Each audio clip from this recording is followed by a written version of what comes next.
मेरे पास एक एयरटेल का सिम था, काफ़ी समय से यूज कर रहा था।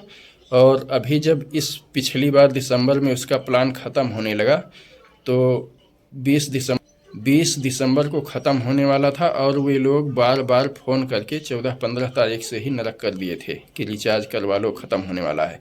तो मैंने 16 दिसंबर को एक प्लान रिचार्ज कर लिया।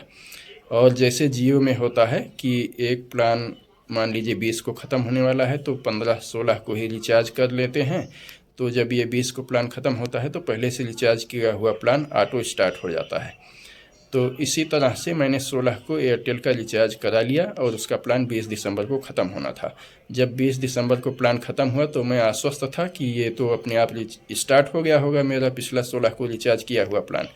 लेकिन मुझे जानकर हैरत हुई, मैंने देखा कई बार नेट यूज करना चाहा और कई बार कॉल करनी चाहिए तो वो लगी ही नहीं, कट कट जाए। मैंने पहले ध्यान नहीं दिया, लेकिन फिर मैंने देखा जब उसको उनके मैसेज को चेक किया तो अभी भी मैसेज आ रहा था कि आपने रिचार्ज नहीं कराया है।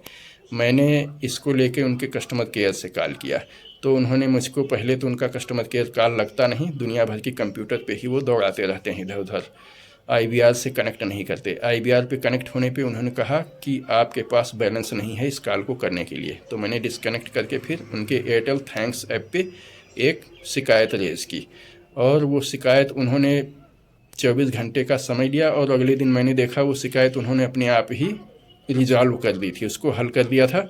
और मुझे कोई भी ना तो उत्तर मिला, ना कोई कॉल मिली, कुछ भी उसके संबंध में नहीं प्राप्त हुआ। इसके बाद मैंने सोचा चलो ठीक है, फिर मैंने अंत में परेशान होकर रिचार्ज करा ही लिया फिर से। तो चलिए, सौभाग्य से इस बार रिचार्ज वो रिकॉग्नाइज़ कर दिए। इस बार उन्होंने इस रिचार्ज को रिकॉग्नाइज़ किया।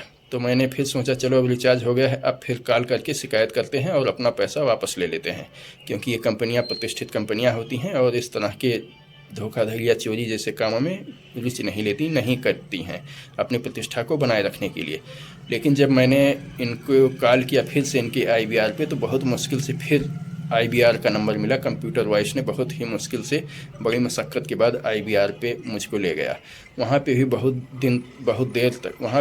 देर तक एक दबाओ दो दबाओ ये करते करते फिर अंत में जाके 9 दबाने पे कस्टमर केयर से बात करने का अवसर मिला। लेकिन जब मैंने 9 दबाया तब आश्चर्य की सीमा नहीं रही मेरी। इन्होंने कहा फिर आपके पास कोई बैलेंस नहीं है इस कॉल को करने के लिए। तो मैंने कॉल को डिस्कनेक्ट किया और इनकी मूर्खता भरी सर्विस को पोर्ट कर लिया जियो में।